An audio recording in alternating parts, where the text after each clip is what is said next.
Hello बच्चों, नमस्कार। मैं आपके अपने channel all exams GK with Vipin में आपका स्वागत करता हूं। देखिए बच्चों, आज हम आपको ऐसे क्वेश्चन से मिलाने वाले हैं जिन्हें आप सोचते हैं कि पता नहीं रेलवे ने कहां से पूछा है। तो देखिए दोस्तों, आज हम उन क्वेश्चन से मिलाने वाले हैं जो रेलवे ने पूछे हैं और देखिए कहां से पूछे हैं। ठीक है, तो उसकी जो दोस्तों आज जो क्लास नंबर 17 होने वाली है। ठीक है, अगर क्लास अच्छी लगती है तो कृपया लाइक और शेयर करना है। इस प्लेटफॉर्म पर नए आए हैं तो अपनी एक तैयारी के लिए, बेहतर तैयारी के लिए इस प्लेटफॉर्म के साथ जुड़िए। तो चलिए अपनी क्लास स्टार्ट करते हैं। देखिए बच्चों, आज की क्लास का जो पहला क्वेश्चन है, देखिए क्लास बहुत इंपॉर्टेंट होने वाली है। क्लास को शुरू से एंड तक देखना है। ठीक है, और देखिए अगर क्लास अच्छी लगती है तो लाइक और शेयर करना है। अगर प्लेटफॉर्म पर नए आए हैं तो हमारे साथ सब्सक्राइब करके जुड़ जाइए ताकि इस समय से आपको नोटिफिकेशन मिलता रहे। ठीक है, तो देखिए बच्चों, पहला क्वेश्चन क्या है, क्वेश्चन को पढ़िए। देखिए दोस्तों, ये क्वेश्चन इस तरीके के क्वेश्चन हमारे क्लासेज में आपको कराए जा चुके हैं। ठीक है, परंतु जब रेलवे कुछ नए तरीके से क्वेश्चन को पूछता है वो हमारी इस श्रृंखला में आपको देखने को मिलने वाला है। ठीक है, तो देखिए क्वेश्चन क्या कह रहा है। पहला क्वेश्चन कह रहा है बच्चों कि जो कोणार्क मंदिर का निर्माण किसने कराया था। तो दोस्तों इसे आपने ध्यान देना है, मैंने आपको बहुत डिटेल में इस क्वेश्चन को बता रखा है। ठीक है, तो देखिए जो कोणार्क का जो सूर्य मंदिर है दोस्तों, कहाँ पर है, उड़ीसा में है। ठीक है, और देखिए इसका जो निर्माण है दोस्तों वो नरसिंह देव प्रथम ने करवाया था। ठीक है, कुछ ऐसे ट्रिक देखना कि ये जो मंदिर है किसका है, सूर्यदेव भगवान का है। तो सूर्यदेव भगवान को आप प्रथम मान सकते हैं, तो नरसिंह देव आपको द्वितीय मिल सकता है। ठीक है, तृतीय मिल सकता है, परंतु आपको ध्यान रखना है कि इस मंदिर का जो निर्माण है नरसिंह देव प्रथम ने करवाया। यानी करवाने वाले भी प्रथम व्यक्ति थे नरसिंह देव। और देखिए इसमें हमारे देव का भी नाम आ रहा है, सूर्यदेव नरसिंह देव। ठीक है, तो इस तरीके से आपको अपने माइंड की ट्रिक लगानी है, ना कि किसी की थोपी हुई ट्रिक को अपने ऊपर प्रयोग करना। ठीक है, तो इस क्वेश्चन का आंसर नरसिंह देव प्रथम हुआ। ठीक है, चलिए नेक्स्ट क्वेश्चन देखिए। देखिए नेक्स्ट क्वेश्चन देखिए दोस्तों, क्वेश्चन कह रहा है कि निम्नलिखित में से कौन सा एक किसी मृत व्यक्ति का स्मारक नहीं है। बहुत बहुत इंपॉर्टेंट क्वेश्चन और कॉन्सेप्ट वाला क्वेश्चन है। इस तरीके के क्वेश्चंस आपको दोस्तों कहीं नहीं मिलने वाले। इस तरह के क्वेश्चन जो रेलवे ने बिल्कुल सेम टू सेम पूछे हैं वो आपको इस प्लेटफॉर्म के माध्यम से कराए जा रहे हैं, क्योंकि दोस्तों किसी भी परीक्षा को क्रैक करने के लिए उसके विगत पर जो वर्षों में पूछे गए क्वेश्चन है हमें उन्हें जानना, उनके नजरिए को पहचानना बहुत जरूरी है। ठीक है, तो देखिए क्वेश्चन कह रहा है कि जो चार हमारे पास विकल्प है इसमें से किस जो स्मारक बनाए गए हैं उसमें किसी व्यक्ति की मृत व्यक्ति को नहीं दबाया गया, तो उसे हमें पहचानना है। ठीक है, जैसे कि विकल्प नंबर आप ए देखेंगे तो दोस्तों ये बीवी का मकबरा है, ये औरंगजेब की पत्नी का मकबरा उसकी कब्र है। ठीक है, ऐसे ही देखेंगे ताजमहल को तो दोस्तों ताजमहल भी जो औरंगजेब की माँ और शाहजहां की पत्नी की कब्र है। ठीक है, और जो इत्माद उद्दौला है दोस्तों, यहाँ भी कब्र दबी हुई है। ठीक है, तो एक विकल्प है नंबर सी, चार मीनार। चार मीनार जो हैदराबाद में स्थित है। ठीक है, यहाँ पर किसी भी मृत व्यक्ति का को नहीं दबाया गया। ठीक है, इस तरीके से इसे ध्यान रखना आपने। ठीक, चलिए नेक्स्ट क्वेश्चन देखिए। क्वेश्चन कह रहा है कि जो सम्राट अशोक किसका उत्तराधिकारी था। तो देखिए सम्राट अशोक जो उत्तराधिकारी था बिंदुसार का था। इसके बारे में कुछ एक्स्ट्रा फैक्ट भी जान लीजिए दोस्तों। पहले तो आपको ये पता होना चाहिए कि सम्राट अशोक किस वंश से था। तो जो सम्राट अशोक था दोस्तों वो मौर्य वंश का तीसरे नंबर का शासक था। यानी कि अशोक के जो दादा चंद्रगुप्त मौर्य वो मौर्य वंश के संस्थापक थे। ठीक है, और उन चंद्रगुप्त मौर्य का उत्तराधिकारी बिंदुसार और बिंदुसार का उत्तराधिकारी सम्राट अशोक। ठीक है, चलिए अगला क्वेश्चन देखिए। देखिए प्यारे बच्चों, अगर क्लास आपको अच्छी लगती है तो कृपया क्लास को लाइक और शेयर करें। अगर अभी तक आपने इस चैनल को सब्सक्राइब नहीं करा तो सब्सक्राइब करिए और हमारे साथ जुड़ जाइए। ठीक है, देखिए क्वेश्चंस इस तरह के क्वेश्चंस आपने बहुत कम पढ़ा होगा। ये सभी क्वेश्चन एनसीईआरटी से उठाए गए क्वेश्चन है, रेलवे एनसीईआरटी को फॉलो करता है। ठीक है, तो देखिए क्वेश्चन क्या कह रहा है दोस्तों कि महाराणा प्रताप के घोड़े का क्या नाम था। दोस्तों आपने ध्यान देना, महाराणा प्रताप के घोड़े का नाम जो है चेतक था। ठीक है, चलिए बहुत इंपॉर्टेंट क्वेश्चन था ये। अगला क्वेश्चन देखिए कितना इंपॉर्टेंट है कि रोल एक्ट को किस वर्ष पारित किया गया। दोस्तों रोल एक्ट जो है काला कानून था। इस काले कानून को अंग्रेजों के द्वारा मार्च 1919 को पारित किया गया था। ठीक है, इस कानून बहुत ही खतरनाक कानून था भारतीयों के लिए ये। ठीक है, चलिए देखिए बहुत अच्छे डिटेल से हमने बताया है। अगर आप कहेंगे तो हम और ज्यादा डिटेल से बताते चलेंगे।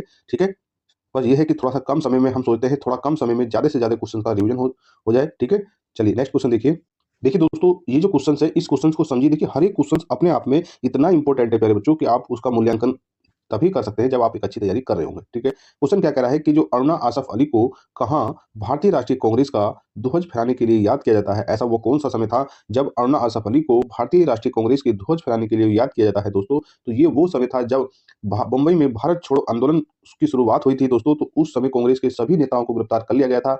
कुछ नेता रह गए थे जिसमें अरुणा आसफ अली भी रह गई थी। तो दोस्तों इन्होंने भारतीय राष्ट्रीय कांग्रेस के झंडे को कब फहराया था। तो ये फहराया था कि भारत छोड़ो आंदोलन अगस्त 1942 को भारत छोड़ो आंदोलन की शुरुआत हुई थी। किसके द्वारा हुई, महात्मा गांधी जी के द्वारा हुई। इसी समय महात्मा गांधी जी ने एक नारा दिया था, करो या मरो। ठीक है, चलिए नेक्स्ट क्वेश्चन देखिए। क्वेश्चन कह रहा है दोस्तों कि वास्को डी गामा भारत कब आया।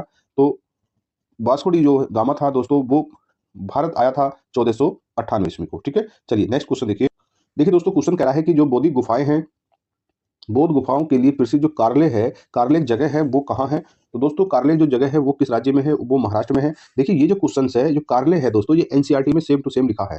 हमने एनसीईआरटी को पढ़ा है बहुत अच्छे से। तो जो बौद्ध गुफाओं के लिए जो कार्ले जो जगह है दोस्तों, ये कहाँ पर है? महाराष्ट्र में। देखिए क्या एनसीईआरटी से क्वेश्चन नहीं बनाया? सेम टू सेम एनसीईआरटी से क्वेश्चन बना है। पूछा किसमें गया? एनटीपीसी 2016 की परीक्षा में पूछा गया।